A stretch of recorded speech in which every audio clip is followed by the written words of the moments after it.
ছেলে ধরা সন্দেহে ফের গণপিটুনির ঘটনায় রণক্ষেত্র বারাসাত কামাখ্যা মন্দির সংলগ্ন এলাকা। গণপিটুনির হাত থেকে উদ্ধার করতে গিয়ে আক্রান্ত হয় পুলিশ, ভাঙচুর করা হয় পুলিশ ভ্যান। ঘটনাস্থলে বিশাল পুলিশ বাহিনী ও র্যাব নামিয়ে পরিস্থিতি সামাল দেয় অতিরিক্ত পুলিশ সুপার এবং বারাসাত এসডিপিও। পুলিশ সূত্রে খবর, এক অচেনা মহিলা একটি স্কুলের সামনে অটোতে ওঠে। ওই অটোতেই ঘটনাচক্রে এক পড়ুয়াও উঠে পড়ে। স্থানীয় মানুষের সন্দেহ হয় মহিলাকে জিজ্ঞাসাবাদ করতে থাকে এলাকার কয়েকজন। এর মধ্যেই বেশ কিছু যুবক চড়াও হয় মহিলার উপর।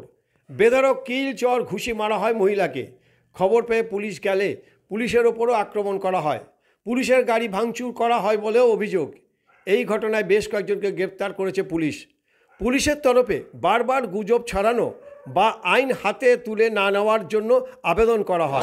চোরের যে কথা আছে পুরো গুজব কথা আছে, এখানে গুজবের উপরে কিছু আমি আবার আবার আবার আপনাকে আহ্বান করছি কি এই গুজবের উপরে আপনি বিশ্বাস করবেন না। एक बिना मतलब का लॉ एंड ऑर्डर क्रिएट मत करिए। कोई भी बच्चा चोर नहीं है।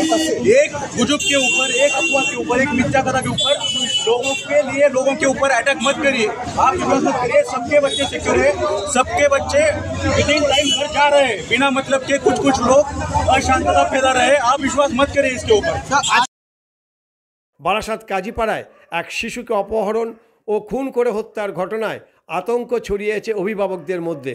তারই জেরে এই ঘটনা হয়েছে বলে মনে করা হচ্ছে।